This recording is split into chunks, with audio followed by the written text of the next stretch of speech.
Boa noite, boa noite, boa noite a todos e todas. Sejam todos muito bem-vindos. Sejam todas muito bem-vindas. 19 horas em ponto, estamos ao vivo com vocês aqui nesse domingão frio na maioria dos estados brasileiros. Inclusive, avisos de queda de temperatura para todos os lados. É bom a gente começar a se preocupar, porque esse é o novo normal. Há aqueles que acham que não há nenhuma preocupação com o clima. É preciso regular um pouquinho a memória, porque não era assim que o nosso junho, o nosso julho era definitivamente. Então, um abraço a todos os que estão aqui conosco neste domingo. E aí, gente, um domingo meio complicado, né? O nosso assunto de hoje é sobre essas ONGs internacionais, especialmente uma delas, ou duas delas, ou três delas. Nós vamos discutir isso aqui, porque na prática há sempre muita dificuldade da gente identificar esses atores com uma certa retidão, mas claro que nem eu, nem o nosso convidado estamos alheios ao que está acontecendo no mundo, e de antemão a gente já se coloca aqui com o pedido do restabelecimento imediato da paz e pelo menos do cessar-fogo, porque ainda que haja uma hostilidade de ambos os lados, que não parece ser de hoje ou de ontem, parece ser uma questão muito mais complexa, no final das contas são civis que estão morrendo no Oriente Médio, segue o ataque, o genocídio sobre o povo palestino, e agora ainda mais um conflito de alta periculosidade na região. O mundo inteiro se preocupa, e eu confesso para vocês que perguntei para os nossos editores aqui se nossa pauta seria mantida mesmo com isso tudo, e eles disseram que sim. Então, a prática, nós não estamos alheios ao que está acontecendo, mas como eu acho que vocês têm muitos canais de informação nesse momento, e a TV 247 tem dado muito espaço a esse conflito, não poderia ser diferente, mantivemos a nossa pauta com o nosso convidado. Já vou chamá-lo aqui ao palco para que a gente comece a conversar, mas antes, como eu sempre faço, quero lembrar a todos e todas da importância da mídia alternativa no Brasil, relacionado com o nosso assunto de hoje, inclusive, né? Desde 2013, nós estamos tendo, talvez um pouco antes, desde 2010, 2011, nós estamos tendo uma série de ataques às nossas instituições vindas de diversas formas, às vezes com cara de crítica acadêmica, outras vezes com cara de crítica internacional, outras vezes com uma cara deslavada mesmo de movimentos espontâneos dentro do Brasil, e a gente vai estudando esses movimentos e vai vendo que não funciona.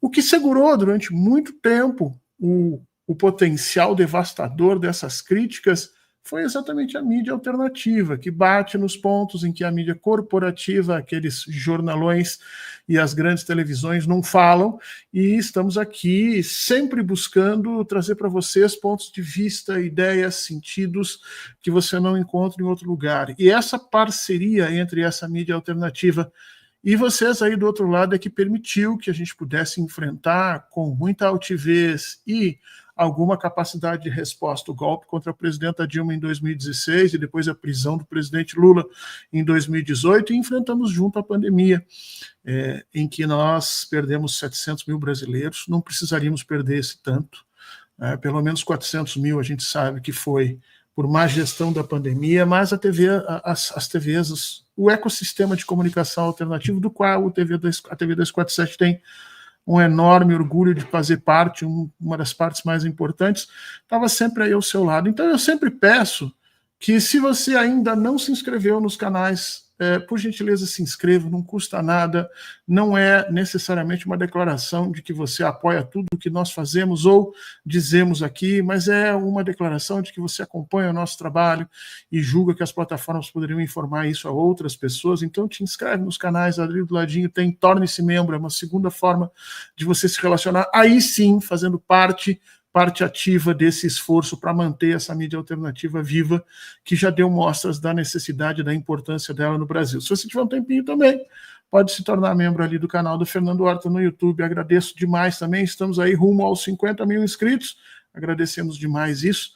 Aqui quero agradecer de imediato a Maria Helena Seabra Soares de Brito, se tornando nova membra, a Carmen 97 também se tornando membro, Terezinha Pinheiro, nova membro aqui, Letícia Legai, se tornando membro, e Márcia Roberto Zanetti Vieira, agradecer demais a presença de todos eles e a presença de todos vocês nesse domingão frio para a gente conversar nesse momento com o queridíssimo Jorge Abud. Jorge, que de alguma maneira nós já estivemos em contato há algum tempo para ter esse nosso papo de hoje, sempre teve algum contratempo ou outro, alguns sérios, outros menos sérios, e eu fico muito feliz de estar aqui com ele hoje. Jorge, que é mestre e doutor e livre docente em Direito pela PUC de São Paulo, advogado, professor concursado de Processo Civil da PUC de São Paulo e de Direito Processual e Constitucional do mestrado e doutorado do IDP, o Instituto Brasileiro de Ensino, Desenvolvimento e Pesquisa, aqui do Distrito Federal.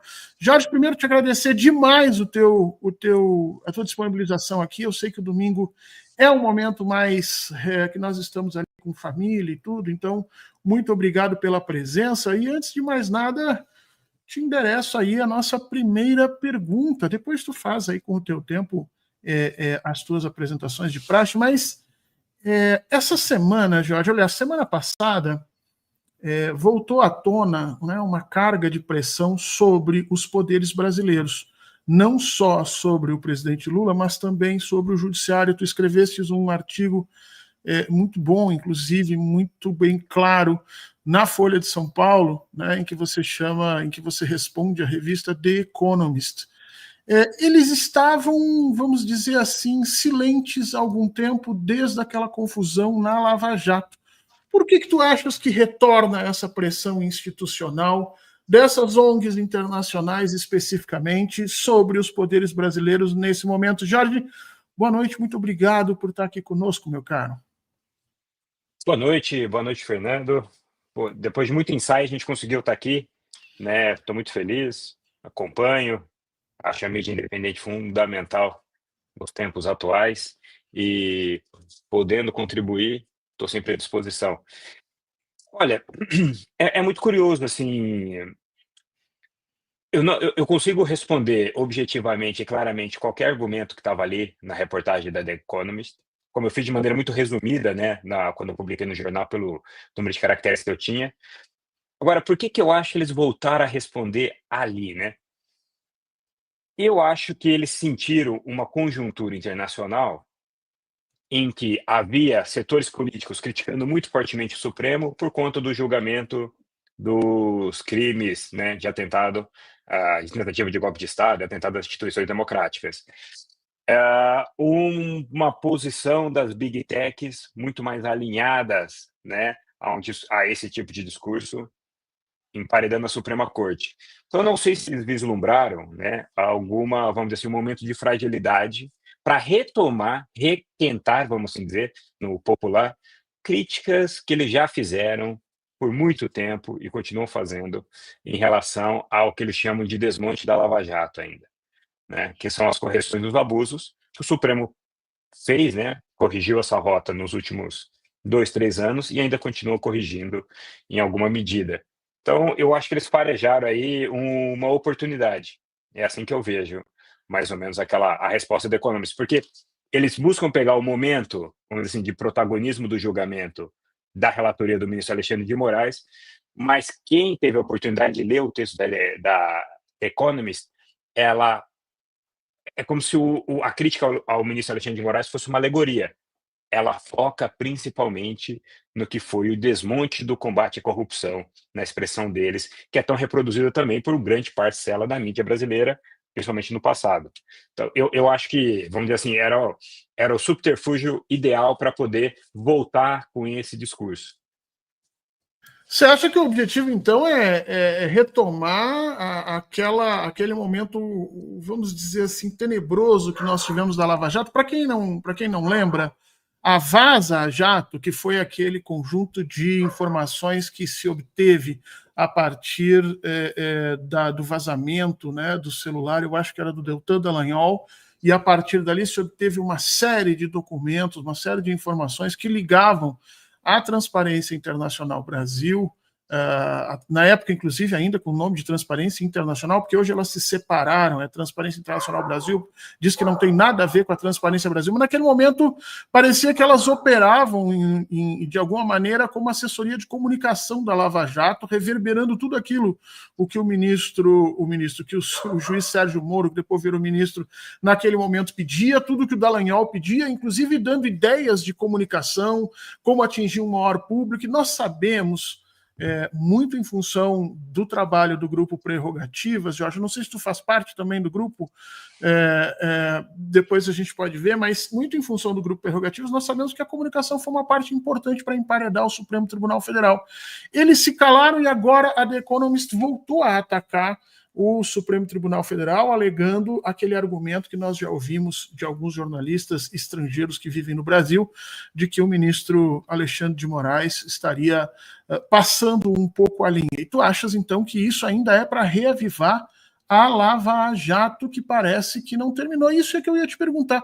A Lava Jato está encerrada? Os problemas que ela nos mostrou que tem foram consertados de alguma maneira por alguma medida do STF ou mesmo do Legislativo, ou nós ainda temos que nos preocupar com esse tipo de ataque ao nosso judiciário?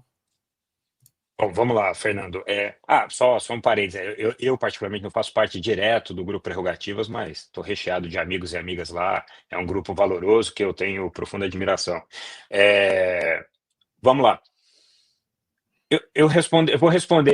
Vou tentar responder numa análise ampla e numa análise estritamente técnica, tá? Mas numa análise ampla, Fernando, enquanto tiver lavajatista ativo, o lavajatismo nunca termina, tá? Enquanto tiver lavajatista na imprensa, no Ministério Público, na magistratura, na advocacia, a Lava Jato sempre vai ter alguma chama viva, esperando uma oportunidade para reproduzir aquele modus operandi. A gente tem que estar sempre atento a isso, tá? Do ponto de vista processual, a Operação Lava Jato, se você entender a Lava Jato, aquela operação nominada Lava Jato, porque é isso que eu queria explicar, Fernando, que eu tenho textos sobre isso, que eu falo assim, a operação chamada Lava Jato, que tinha como promotor principalmente o Dallagnol e o juiz o Sérgio Moro, que, vamos dizer assim, era a operação fundamental do que eu chamo de lavajatismo, que vários autores chamam de lavajatismo, ela foi encerrada. Mas a Vaza Jato, que gerou, por sua vez, a Operação Spoof, que o Supremo Tribunal Federal garantiu a integridade e possibilitou aos advogados dos investigados e aos investigados terem acesso a esse material, foi fundamental para garantir ampla defesa e devido processo legal para essas pessoas e para essas companhias. O que ela demonstra? Na verdade, a Lava Jato, além dela ter criado, vamos dizer assim, uma leitura arbitrária das regras de competência para trazer tudo a Curitiba, como se Curitiba fosse um juiz universal do julgamento de corrupção no Brasil inteiro, hoje está mais do que provado, porque há elementos documentais, diálogos entre os agentes aquilo que se chamava oficialmente Lava Jato, interagindo com magistrados e promotores de outras operações. Isso está em decisões do Supremo. Então, o que as pessoas não entendem é que os abusos da Lava Jato foram sendo replicados. Talvez a segunda operação mais famosa foi encabeçada pelo juiz Bretas, que foi exonerado pelo Conselho Nacional de Justiça. Agora, essa semana, né? Exatamente. A gente não pode esquecer, a Lava Jato, à época que ela estava no seu auge, que a imprensa exaltava, a Lava Jato não era só Curitiba. Janot apoiava a Lava Jato. PGR apoiava a Lava Jato à época. Ou seja, o que eu quero te dizer? O que muitas vezes as pessoas não entendem, porque o Supremo anula certos processos, quando eles vão olhar e falar, mas não é o juiz Sérgio Moro, não é o Dallagnol. Mas é porque se você fizer a leitura dos autos, você entender o caminhar das peças, você vai verificar que há uma comprovação dos desdobramentos daquele modus operandi, de como eles combinavam operações, combinavam alvos, denotando total quebra de imparcialidade que um agente público tem que ter. E isso ainda não acabou. Esse entulho, se eu puder usar essa expressão, lavajatista, que já foi muito removido por um trabalho do Supremo, que toda hora que sai uma decisão, ela é alvo de crítica. É que agora é um pouco mais tímido, mas assim que você tiver uma conjuntura mais fácil, vamos dizer assim, os alicerces da Lava Jato, eles estão aí. Você tem uma grande mídia louca para voltar a fazer essa crítica, né, e exaltar novos falsos heróis. Você tem agentes de um capital internacional loucos para explorar o Brasil, derrubando o que seriam empresas nacionais. Tudo isso isso existe, isso está por aí. Por isso que eu até, por mais de uma vez, até com grandes amigos meus, eles cobram uma maior crítica de mim em relação ao Supremo nos últimos um ano e meio, e aí uma leitura muito minha, assim, se não for algo extremamente grave a ser feito pelo Supremo, a chance, eu entendo que hoje, com defeitos, com críticas que podemos fazer, e nos meus livros eu falo isso, eu faço as críticas, mas nesse ambiente de esfera pública de debate, eu tento demonstrar como a instituição Supremo, se ela for fragilizada, ela foi a única instituição que, bem ou mal, mesmo depois de ter cometido erros, conseguiu corrigir a rota que o Brasil ia. E eu não duvido que em algum momento, se esses fatores se congregarem, eles voltem a gerar uma nova Lava Jato. A gente pode até falar disso, posso te dar exemplo de coisas que podem surgir nessa linha. Então, eu me preocupo bastante. Eu sei, óbvio que eu não vou citar nomes aqui por razões de responsabilidade profissional e também por não ser o expor adequado, mas eu sei de pessoas que estão no Ministério Público que agiram naqueles modos operandi e estão na ativa, na magistratura. Então, uma nova conjuntura, isso ressurge. Isso ressurge e você tem aí toda uma classe política e uma classe econômica que pode ser novamente alvo desse tipo de operação. Pois é, Jorge, você mencionou aí agentes internacionais interessados de alguma maneira em fragilizar as instituições brasileiras. E vamos lembrar que a Lava Jato foi, talvez, o expediente mais efetivo contra o processo democrático brasileiro, porque ela consegue retirar uma presidenta do seu mandato numa situação tremendamente complicada, ela consegue depois prender um ex-presidente com absolutamente nenhuma prova efetiva de que estava sendo colocado, e antes ela tinha sido determinante para evitar que esse ex-presidente concorresse à eleição de 2018, eleição de 2018 que nos deu o governo de Jair Bolsonaro, responsável aí por uma quantidade brutal de erros de todos os sortes, inclusive contribuindo para a morte de brasileiros. Se esse sistema internacional ele é tão pervasivo sobre as nossas instituições, qual é o papel dessas instituições internacionais, dessas ONGs, e em especial dessa que você estudou com algum cuidado, chamada Transparência Internacional, na construção desses argumentos? Primeiro, no argumento de autoridade, de que a corrupção ela se tornou uma coisa completamente fora de controle, é preciso expedientes completamente fora da realidade da lei para se lidar com isso. E depois, empoderando determinados indivíduos aqui. Esse é uma forma de operar somente para o Brasil, ou isso de alguma forma está na genética desses movimentos, está organizado dessa forma? A partir das tuas pesquisas, como é que tu enxerga isso? Não, esse modus operandi brasileiro, que aconteceu aqui no Brasil, é que dos países que a gente pode verificar essa forma de atuação, o Brasil talvez tenha, pelo menos do que eu vi, era a maior economia. Mas isso aconteceu no Peru. O Peru viu isso largamente. Aconteceu na Colômbia, que aconteceu em diversos países da América Latina, inclusive buscando empreiteiras brasileiras que lá atuavam com o mesmo expediente. Inclusive, se a gente fizer uma análise da última década, artigos ou dispositivos legais muito parecidos com a nossa lei anticorrupção, que foram, vamos dizer assim, forjados nesse período, que foram o subterfúgio, né, a desculpa legal para poder agir, fazendo o que foi feito, prisão arbitrária para forçar delações que não tinham comprovações, a utilização de delações como substrato probatório, quando na verdade nem como indício poderia ser utilizado, e assim você criava a bola de neve, você fabricava delações para chegar nos alvos políticos que você gostaria. Quem se beneficiava com isso? Você destruía empresas brasileiras a pretexto de combater a corrupção, e ninguém está dizendo que não houve corrupção, né? Não é esse discurso mais infantilóide que muitas vezes a mídia ou o debate público brasileiro desvia, o que a gente diz é: ninguém na Alemanha, por exemplo, nega que houve o Dieselgate. Só que, ao mesmo tempo, ninguém na Alemanha queria acabar com a Volkswagen. Por quê? Porque você tinha uma dimensão que a Volkswagen é uma empresa alemã, ela é um orgulho nacional da Alemanha, ela tem uma função estratégica crucial para a Alemanha, e não tem por que você destruí-la, né? Como também não se fez isso com Na Parmalat. Siemens, Parmalat e assim sucessivamente. E no Brasil se dizia o seguinte: não, você pode destruir as empreiteiras brasileiras, por exemplo, não foram só as empreiteiras atingidas. Você pode destruir, virão empresas internacionais fazer as obras. E se você fizer uma pesquisa, todas as empreiteiras brasileiras entregavam obras melhores do que essas empresas internacionais. E elas Estavam não ganhando vieram. contratos nos Estados Unidos, inclusive, ganhando licitações lá. Exatamente, numa situação, numa área que é fundamentalmente estratégica, você fazia plataformas de petróleo, portos, né, uma infraestrutura extremamente estratégica do ponto de vista político-financeiro.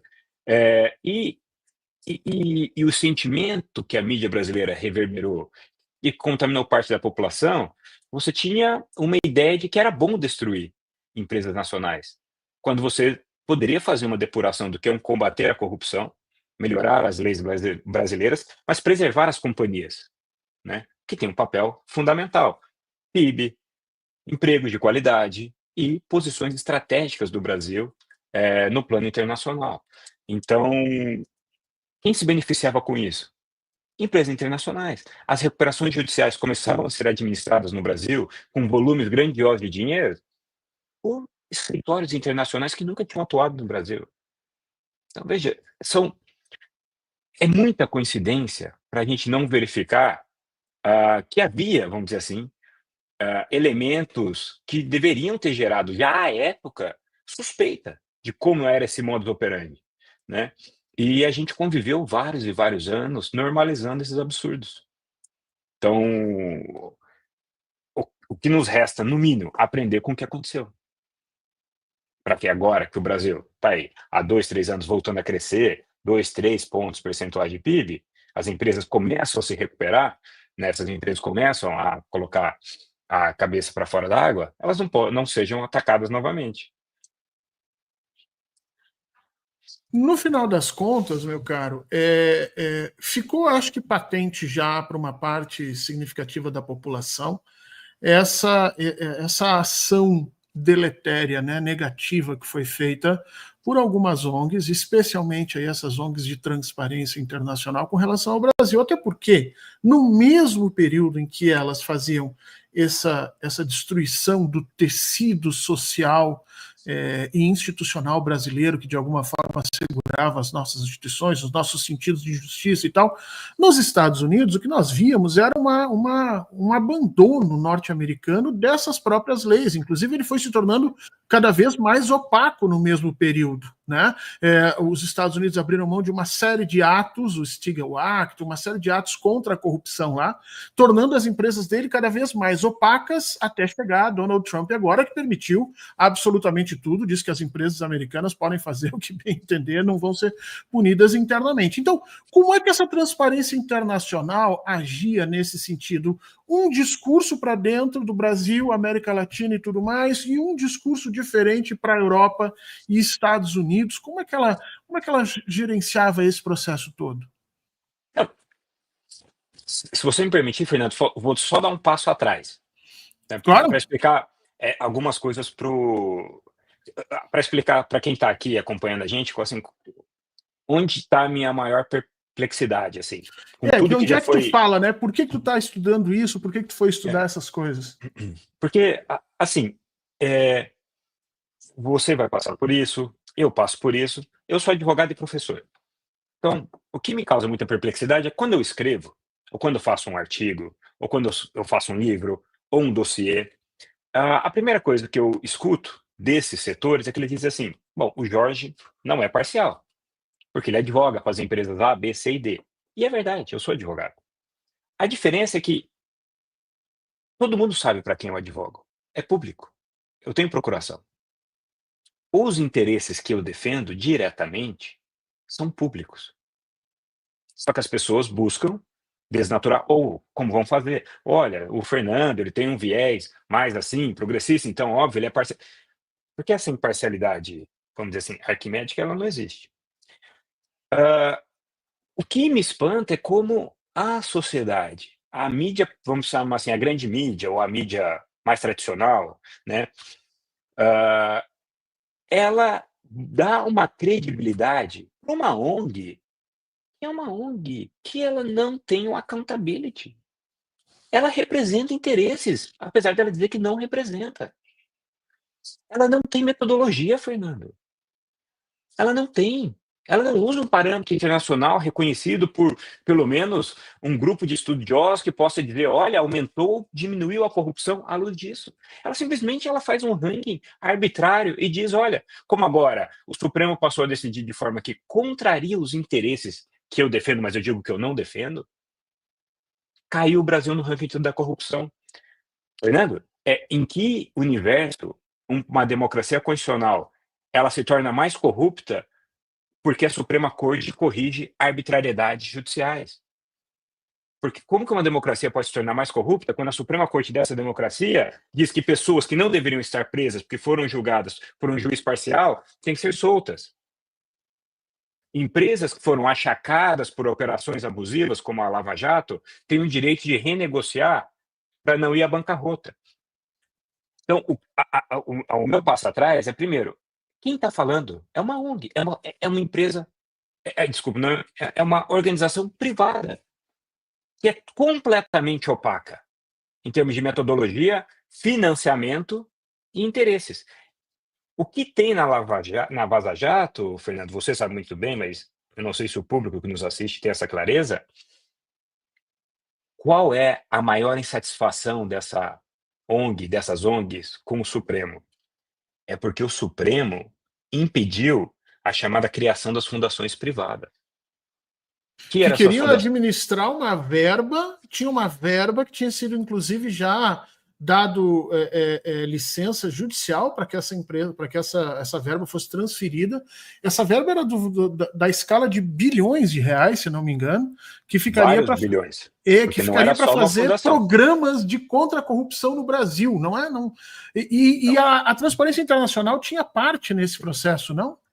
Sim, primeiro, a Transparência Internacional, em vários agentes no Brasil, assessorava a criação dessas fundações, faziam memorandos entre eles. Isso está na Vaza Jato, isso não é minha opinião, não é porque eu acho que é assim, tá? Inclusive nessa matéria do Conjur, isso está claramente posto lá, com muita clareza para quem quiser conferir ali os dados. O que se fazia? Bom, a gente vai fazer uma leniência contra empresas corruptas brasileiras, que a nossa operação está achacando.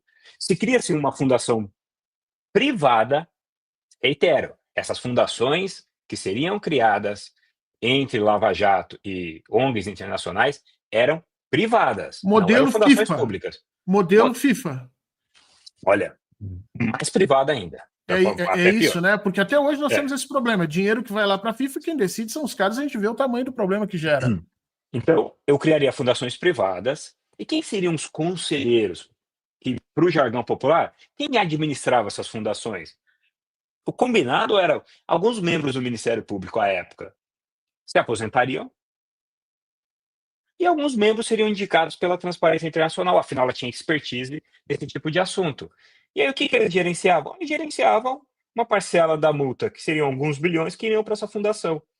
Olha, esse modelo, se tivesse sido dado certo, não tivesse sido proibido pelo Supremo, ele faria inveja a qualquer grande investidor. Porque um grande investidor, para ele criar um fundo bilionário, ele tem que captar no mercado, nenhum consegue de um dia para o outro. Isso aqui, esse modelo que foi gestado na Lava Jato brasileira, com assessoria dessas ONGs, é para criar essas fundações privadas. Isso que o Supremo proibiu. Quando o Supremo diz essas fundações, olha, isso é inconstitucional. Porque o dinheiro da leniência é da União Federal. É do Brasil esse dinheiro. Quando você recupera dinheiro de combate à corrupção, é do Brasil. Para o Brasil poder fazer políticas públicas reparatórias. E aí, quando o Supremo deu essa decisão e começou a consolidar, foi quando o Supremo começou a perceber que, na verdade, a Lava Jato não era só um conjunto de ilegalidades e inconstitucionalidades perpetradas por um juízo parcial. Era um projeto político financeiro explícito, explícito, que eu criaria fundações privadas bilionárias, que não seriam fiscalizadas, porque se é fundação privada, ela não seria fiscalizada por praticamente ninguém. Qual que é o interesse da sociedade brasileira? Que o combate à corrupção, o dinheiro do combate à corrupção vá para fundações desse JAS. Imagina se uma dessas fundações, o intuito dela era a aprovação daquelas 10 medidas contra a corrupção, que era basicamente uma fascistização do direito brasileiro. Proibição de habeas corpus, validação de prova ilícita e assim sucessivamente. Então, é isso que o Supremo brecou, não sozinho, obviamente, mas ele é a instituição de poder que brecou isso, né, com apoio de parcela da mídia, principalmente independente, professores, advogados atuando, mas vamos dizer assim, os atos de poder que invalidaram isso são as decisões do Supremo, né? Foi livrando o Brasil de ser refém daquele projeto. Exato, Jorge. Eu ia te perguntar exatamente isso. Não é novo esse modelo de um país se meter na política interna de outro país de uma forma tão drástica quanto essa. No pós-Segunda Guerra, eu estudei alguns desses casos. Os casos mais gritantes aqui no Brasil se deram na época do regime militar, onde nós tínhamos ONGs estrangeiras, na época não se chamava de ONG ainda, mas eram institutos estrangeiros que financiavam candidaturas no Brasil, que financiavam estudos sobre modernização política, muito parecido com o que nós vemos hoje ser a legitimação dessas instituições, entre elas a Transparência Internacional. Então, essas coisas não são novas. Mas desde 2008, elas estão tremendamente mais agressivas e utilizando necessariamente esses contatos com a mídia que a gente está mapeando aqui. Semana passada, quando é que foi isso? Foi no dia 31, aliás, 15 dias atrás, dia 31 de maio, a Transparência Brasil, que inclusive eles dizem que não são mais da Transparência Internacional Brasil, tem a Transparência Internacional Brasil, a Transparência Brasil, e eles vão se dividindo, fica cada vez mais difícil de você entender. Mas essa Transparência Brasil publicou um artigo gigante no G1, no Globo, denunciando o que eles chamaram de emendas paralelas que estariam sendo pagas pelo Executivo brasileiro. Me chamou a atenção, porque para você conseguir uma notinha na Rede Globo, você pena, o espaço deles é gigante. E é uma enorme de uma reportagem, inclusive quem quiser procurar, eu não vou fazer propaganda aqui, mas quem quiser procurar, está lá ainda a reportagem da Transparência Brasil sobre esses repasses, e é uma enorme de uma reportagem trazendo gráficos, mostrando quanto dessas emendas parlamentares estão sendo utilizadas. Aí você vai ver, ela está baseada num relatório de 10 páginas, como você bem mencionou, cuja metodologia é tremendamente falha e complexa de você rastrear. Por que ainda hoje, depois de tudo o que aconteceu, nós temos essa relação tão amigável da mídia brasileira com essas ONGs? É uma questão de pagamento, eles pagam esses valores, você acha que, ou é uma questão de, vamos dizer assim, proximidade ideológica entre esses grupos, especialmente próximos à eleição de 2026? Será que nós não estamos vendo aí, de novo, algum ataque vindo por aí? Eu acho que é um pouco de tudo que você falou, não é só um fator, mas esse é um exemplo que eu acho muito interessante, porque só para refrescar a memória da audiência, ó, o que fez a Lava Jato conseguir ter a força jurídica que ela teve naquela época? Eles precisaram transformar em crime algo que não era crime, que é caixa 2 eleitoral. Que no máximo, a depender da circunstância, pode ser um crime eleitoral, mas não era o crime que a Lava Jato dizia que era um crime. Então, por exemplo, pagamento de emendas parlamentares. Eu, Jorge, posso dizer, olha, isso talvez não é o modelo ideal, porque é um modelo com baixa eficiência para fim de políticas públicas de continuidade. O Fernando vai ter suas críticas, talvez essa, talvez outras. Fato é que é o modelo aprovado entre Executivo e Legislativo hoje, a partir de controles que o Supremo fez. Amanhã muda a conjuntura, começa a dizer: "Ó, peraí, mas eu acho que na verdade tem um desvio de finalidade aí na aprovação dessas emendas. Eu aprovava para isso, mas na verdade a real intenção era aquilo". E você começa a criminalizar. Aí você começa a prender, pede E para o delatar. argumento do mensalão de novo, né? Começamos a ter um argumento semelhante ao do mensalão, que começou Aí, tudo. então assim, se você construir uma narrativa de algo que é controverso, mas não é crime, para criminalizá-lo, se você tiver cooptado acusação e julgador, pouco importa, pouco importa se aquilo é efetivamente algo ilícito do ponto de vista criminal ou não. E aí você consegue o quê? Você acua toda uma pressão política e você instrumentaliza, vamos dizer assim, o judiciário para favorecer determinados interesses. É o que aconteceu no passado e pode acontecer a qualquer momento. Porque aqui, Fernando, eu não tenho, quem sabe um dia eu consiga fazer isso, mas eu acho que é um trabalho que uma pessoa só não vai conseguir. Esse modus operandi das ONGs internacionais contra a soberania brasileira, ela não ela prestigia o capital internacional. O grande beneficiário é o capital internacional. Só que o movimento é tão forte, porque as agressões à soberania brasileira não se dão exclusivamente por meio de órgãos não estatais. Se você pegar, por exemplo, um país como a Inglaterra de um tempo para cá, de uma década para cá, talvez saudosista do passado colonialista, ela diz assim, Inglaterra: "Olha, eu posso julgar fatos acontecidos em outros países, se eu entender que há determinadas circunstâncias e principalmente se o judiciário daquele país não for aprovado por mim. Se eu achar que o judiciário daquele país não tem condições suficientes de julgar aquele tema".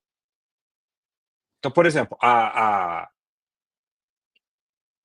mineradoras brasileiras estão sujeitas, na visão do judiciário inglês, a elas. Quem que isso beneficia? Escritórios ingleses que forçam grandes acordos. E conseguiram, né, Jorge? Tem Já conseguiram, algumas mas ainda tem. indenizações lá que estão sendo pagas, né? Já, exatamente. Para você ter ideia, lá, por exemplo, escritórios de advocacia ingleses, eles fizeram contratos com municípios brasileiros, cedendo eventual indenização contra uma mineradora brasileira para eles. Mas como?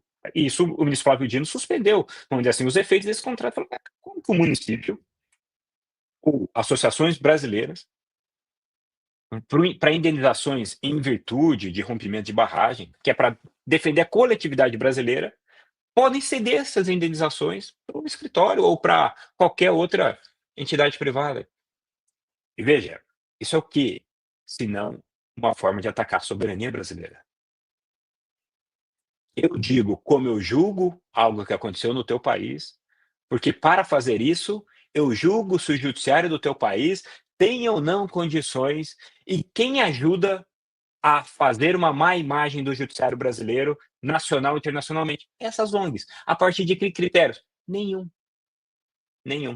É uma espécie de colonialismo judicial na veia. Exatamente as relações que nós sofremos durante anos com relação à cultura, com relação ao nosso conhecimento acadêmico, agora entra dentro dessa esfera do judiciário com essa participação efetiva de ONGs internacionais.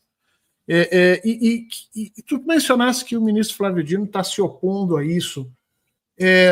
Nós temos visto o ministro Flávio Dino pegando um monte de confusões e batendo sempre no peito dele as grandes confusões. Ou é ele, ou é o ministro Alexandre de Moraes, ou é o ministro Dias Toffoli, que agora, inclusive, é o grande alvo dessas ONGs, porque vem fazendo silenciosa e constantemente uma revisão de todos os absurdos da Lava Jato. Então acaba caindo tudo na mão dele, ele tem que desfazer essa relação.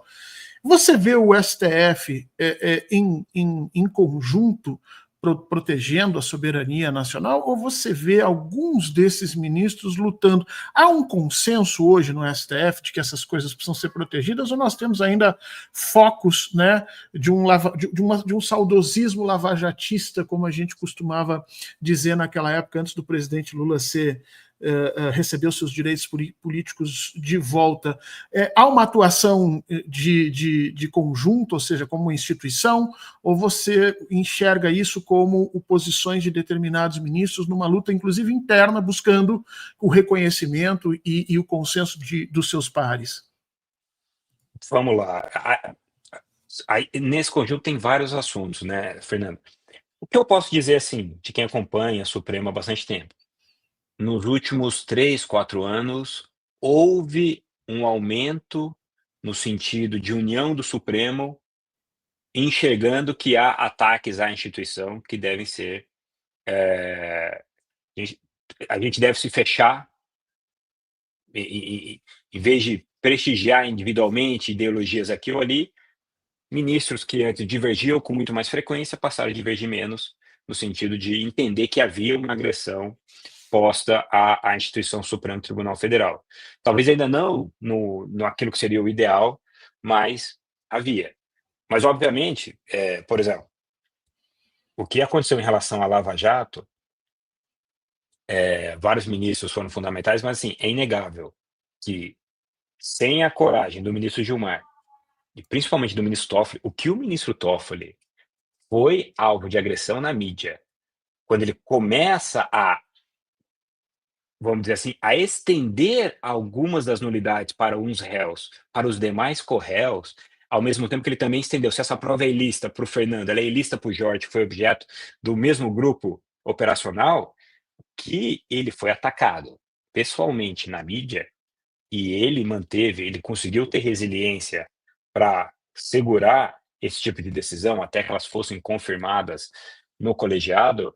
Olha, é algo muito difícil, assim, e é incrível como essa mídia conseguiu produzir. Eu até devia ter aberto aqui, eu tenho um artigo que eu falo isso. Acho que quando o Ministério começou a decidir isso, essa grande mídia, ela produziu, acho que 9 editoriais contra ele. Quando aconteceu a Vaza Jato, não teve 2 editoriais.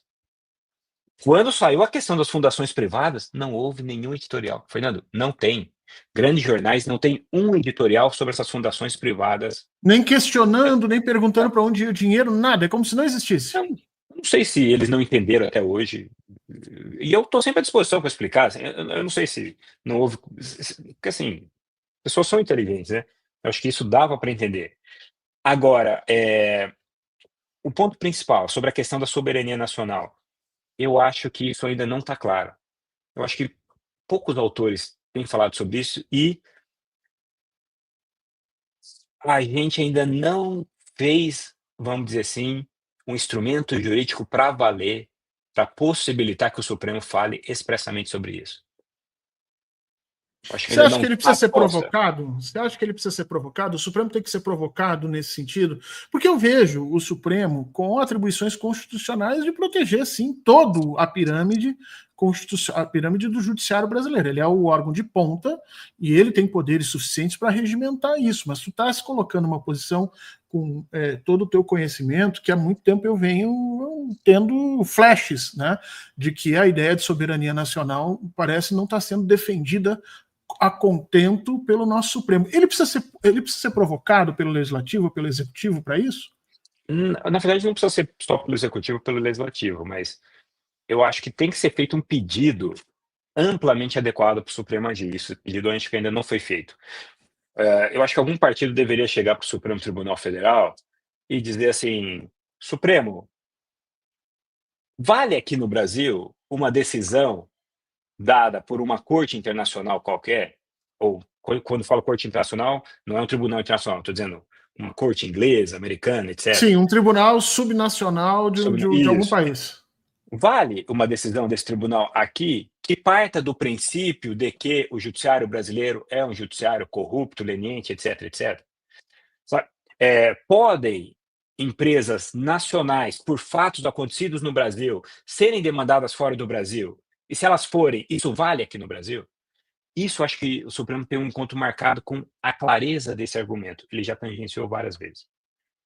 Posso, Fernando, eu e você, somos 2 empresas operando no Brasil, fazemos um contrato sobre algo que acontece no Brasil.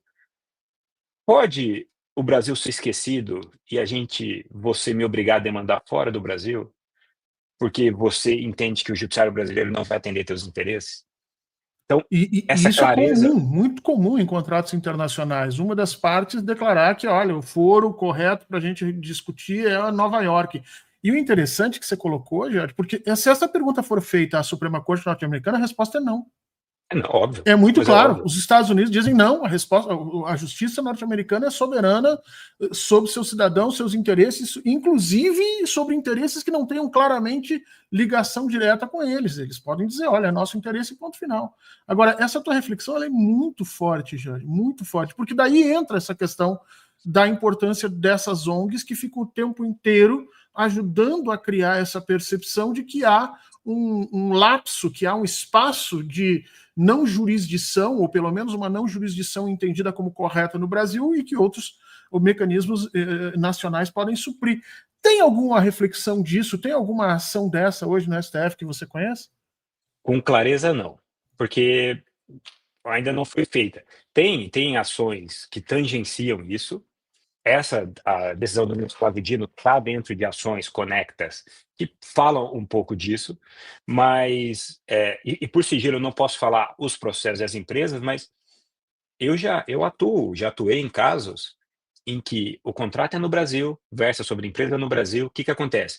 O capital internacional fala assim: "Não, não, não, eu quero demandar aqui em Paris, na Inglaterra, qualquer país internacional", alegando: "Olha, porque no judiciário eu não vou ter um julgamento justo, no judiciário brasileiro". E aí o que que ele usa para fundamentar esses pedidos dele para as cortes internacionais? Essas reportagens, essas manifestações, Reportagem e os dossiês que a dizendo: gente "Olha", olha. "O Brasil caiu 26 posições no ranking do combate à corrupção". Que ranking? Quem fez isso? Quando você vai ver, no final do dia é um braço do mesmo capital financeiro que é a parte do processo. E muita gente aqui, de esquerda e de direita, legitima esse discurso, porque não entendeu a complexidade disso. Simplesmente porque tem aquele mantra de combater a corrupção é sempre bom e é sempre importante. Então é Não, só você lembra esse bem ponto de que é importante, esquerda. Fernando. Você lembra bem de esquerda e de direita, porque nós temos gente, infelizmente, que apoia esse tipo de coisa, achando que nós vamos resolver o problema do nosso judiciário. Sim, nós temos um judiciário nobiliárquico, muitas vezes opaco, sem muito accountability, mas não é desta forma que nós vamos resolver. Não é abrindo uma cunha dentro do nosso judiciário para que a soberania de outros países ou de outros judiciários estejam acima do nosso. Você tem toda a razão, né, nessa reflexão. E deixa eu te perguntar de novo. O timing disso está vindo à tona, né, porque foi muito engraçado que esses tempos, de novo, voltou à tona o tal do grau de investimento no Brasil. Não sei se tu lembra. Durante uma época, no governo Dilma, todo santo dia, o Jornal da Globo, o Jornal Nacional, traziam lá que o Brasil perdia grau de investimento, e aquilo foi parte de uma narrativa construída para aprofundar os sentidos e as ideias de uma crise no Brasil. A gente mostra isso. E agora aconteceu a mesma coisa. De novo ressuscitaram a transparência internacional, com artigos aqui e acolá, e nós estamos de novo próximo da eleição. Você acha que tem relação com isso ou não? Eles estão apenas tentando se manter vivo, cada um dentro das suas institucionalidades, tentando se manter vivo. No seu entendimento, nós aprendemos com esse susto institucional que tivemos de Bolsonaro e depois do golpe e do trabalho que essas ONGs fazem, ou nós continuamos voando em voo de cruzeiro, alheios a essas ameaças, e isso é uma questão que nós temos que tomar cuidado. A gente tem que tomar cuidado, Fernando. Eu sou muito cético em relação à mídia, se ela aprendeu com isso. Acho que uma parcela sim, mas eu tenho sérias dúvidas se a grande mídia realmente entendeu a amplitude disso.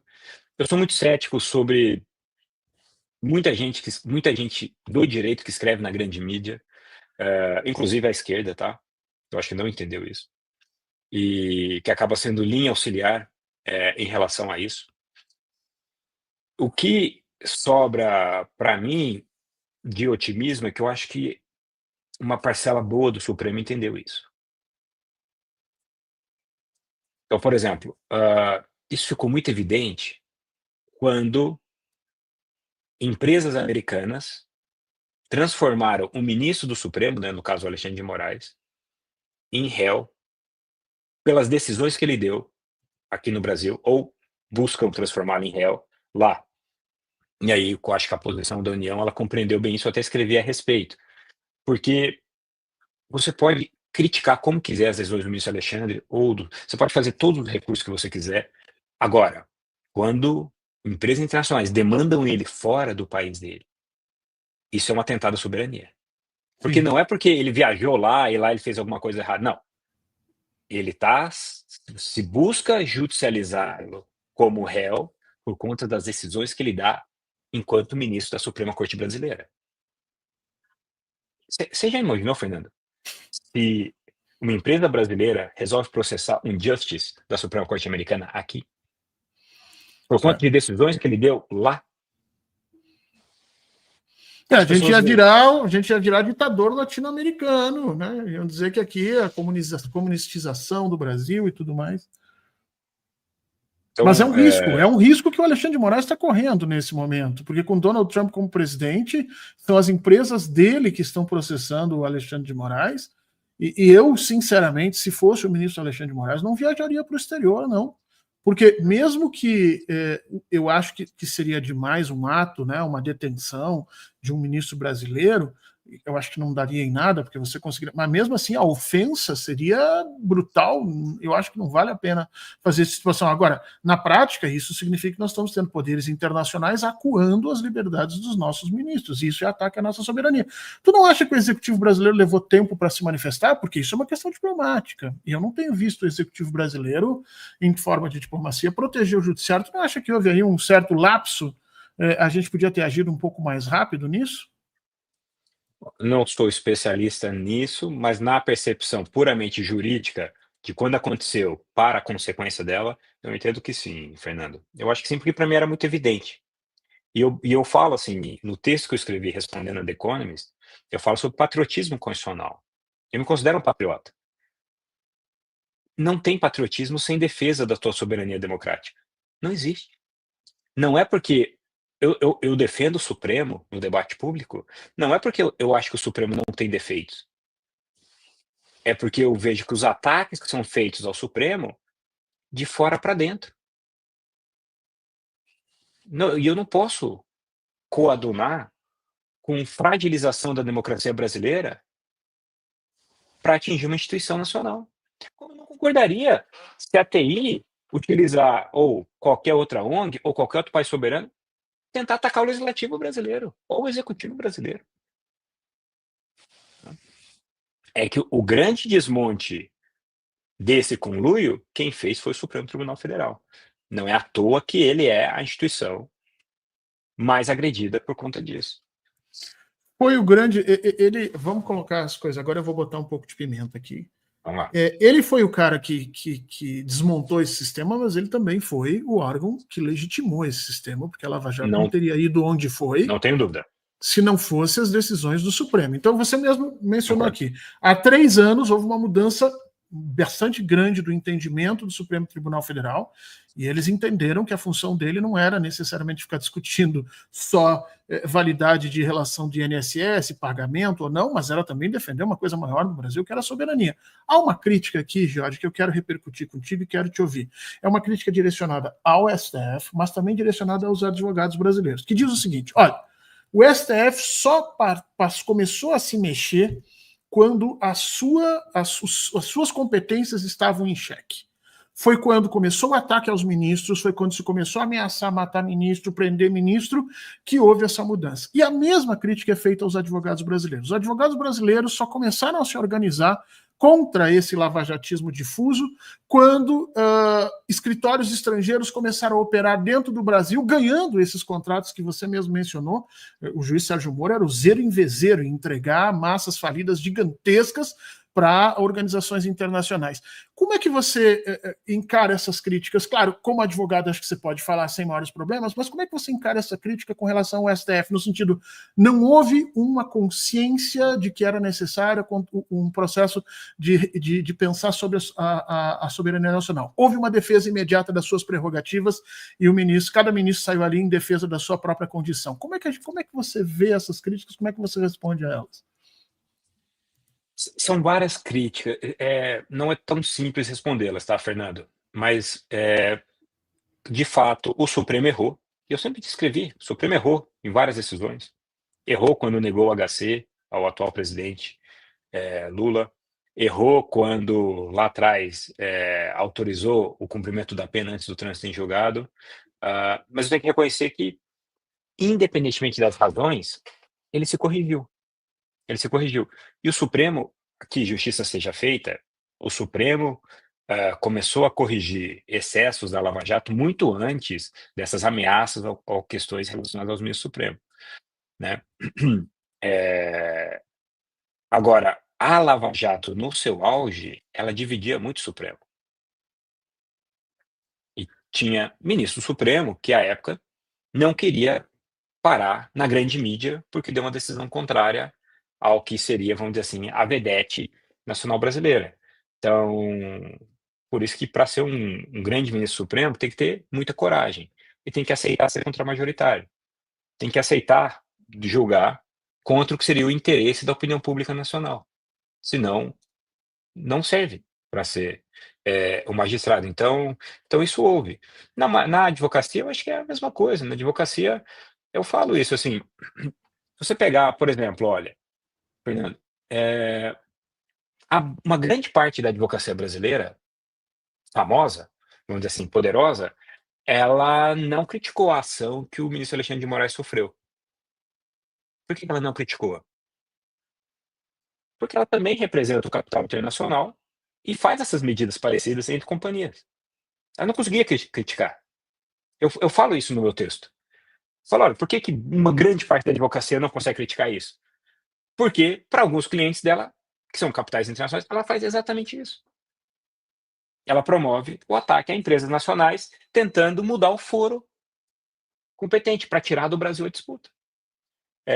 Então, isso é um fato, isso acontece. Agora, como também, por exemplo, há personagens que foram fundamentais para esse desmonte, que muitas vezes são esquecidos, porque se tem críticas a outros pontos deles. Mas O justiça seja Gilmar feita, Mendes é um Fernando. exemplo disso, né? O Gilmar Mendes Não, tem lutado não, desesperadamente para. o ministro Gilmar, assim, o tempo, eu digo isso, o tempo vai, que quem estudar o passado, a formação da jurisdição constitucional brasileira, do Supremo Tribunal Federal e da democracia constitucional brasileira, ela não seria o que ela é se não fosse a histórica atuação, histórica quando eu digo, de muito tempo e também pela qualidade do ministro Gilmar. O ministro Gilmar é um grande brasileiro, sendo muito franco, assim, na avaliação dele. Mas eu queria dizer assim, por uma figura que tem muita polêmica no debate público, mas não se faz a justiça nesse ponto, tá? Nesse ponto, Fernando, é com o Augusto Aras. O Talvez antigo PGR. o antigo PGR. Ele foi crucial para garantir que o Supremo pudesse julgar o desmonte dos abusos da Lava Jato. Quando ele foi PGR, ele conseguiu conter os setores lavajatistas no Ministério Público. Não que não haja críticas, que você conhece, então, em relação ao ex-PGR Augusto Aras, mas que justiça seja feita, ele foi fundamental, a atuação dele. Então veja como é complexo o jogo de personagens nesse tipo de demanda. Deixa eu te perguntar, nós estamos indo para o final do nosso. Nós temos aí 3, 4 minutinhos, Jorge. Você é um especialista do direito, nessa parte de direito constitucional, você estudou essas ONGs internacionais, você é um cara que pode falar sobre isso. O que você sugeriria em termos de marco legal que nós precisaríamos fazer para dar mais robustez para a nossa soberania, especialmente nossa soberania judiciária, né, nesse sentido? Porque me incomoda muito, por exemplo, eu que estudei o MBL em detalhes e que em determinado momento escrevi algumas coisas a respeito disso, mostrando, olha, ninguém foi perguntar de onde é que vinha o dinheiro deles, como é que eles tinham dinheiro para fazer isso, ninguém se perguntou quais eram os grupos, como é que isso se organizava, e parece que isso continua com essas transparências internacionais e não vai parar, vão ter outras ONGs lá. O que você sugeriria que nós precisaríamos fazer de imediato para dar mais robusto, para que a gente não ficasse à mercê desses impactos de forma tão direta? Bom, sendo bastante, eu gastaria 1 hora para falar tudo o que eu acho que está vendo, mas vou ser muito objetivo aqui com você. A primeira coisa, eu acho assim, eu acho que pegando cada um dos fatos, do ponto de vista legislativo, eu entendo que a gente poderia ter reformas pontuais na legislação, no Código de Processo Brasileiro, né, ou em outras determinadas, em outras leis, para garantir regras claras do que é o foro nacional. Ou seja, regras claras de hipóteses em que não adianta você querer litigar fora do Brasil, que aquilo não vai valer para o Brasil. Por instrumento particular, mudar foro não vai funcionar. É uma decisão Por nossa. instrumento particular, as pessoas podem. Mas eu digo, se o foro é nacional, certas. Se eu vou ou não controlar uma empresa brasileira, isso é foro nacional. Isso é foro nacional. Né? Coisas que vão. Se o fato aconteceu no Brasil, isso é foro nacional. Se é relevante do ponto de vista do interesse público brasileiro. Tem que ter regras um pouco mais claras para garantir melhores decisões do judiciário brasileiro. Outra coisa. Da mesma forma como se pergunta como eu financio como empresa é financiada, como um partido é financiado, tem que haver regras claras sobre como uma ONG é financiada, que interesses que ela tem.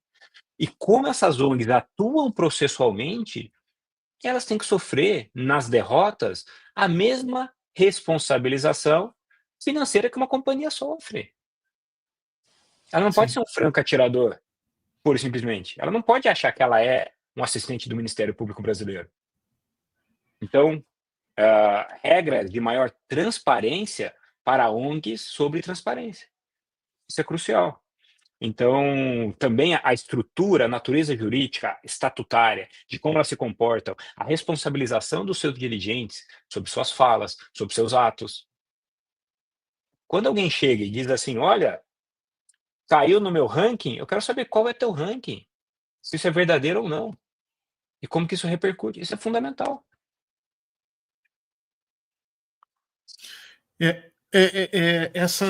Eu que já estudei esses rankings de corrupção, te digo, a gente está na finaleira, mas é muito difícil de você estudar corrupção, você sabe disso, estudar materialmente a corrupção. Né? Então, na imensa maior parte das vezes, o que nós temos é percepção. Então, todos esses rankings são baseados em percepção de corrupção. Você junta um conjunto de pessoas que você julga que são significativas da sociedade, empresários, membros do judiciário, membros do executivo, e pergunta para eles, no seu entendimento, de 0 a 10, qual é o nível de corrupção do Brasil? E aí eles transformam isso num ranking científico. E isso não pode acontecer como você colocou aqui. É preciso ter regras mais claras disso.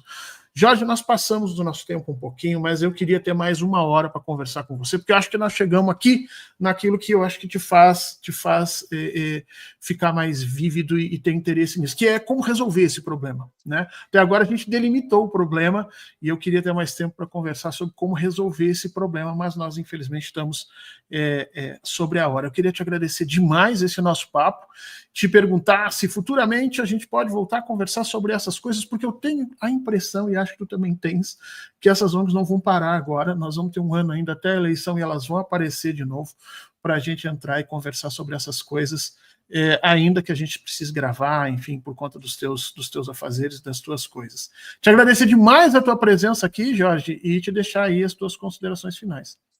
Não, Fernando, dizer que esse é um assunto de relevância nacional, fico feliz que você e todo o canal, né, tenham essa percepção e, obviamente, foi um prazer estar aqui e estarei à disposição para debater esse tema, que eu acho que é do interesse de toda a sociedade brasileira, que ele não é um tema só jurídico, não é um tema político, social, econômico, relevante, então ele é dos bastidores dos jogos de poder brasileiro, então estarei à disposição. Muito obrigado, meu caro. Para todo mundo que estava aqui conosco até agora, nesse friozinho, também agradeço, muito obrigado. Peço que as pessoas se inscrevam no canal, peço que sigam o Jorge, inclusive, nas redes, para ficar mais evidente com o contato das críticas, das posições que ele toma. É sempre super importante essa situação. Meu caro Jorge, um grande abraço para você, um excelente final de noite e a gente se vê semana que vem. Até mais.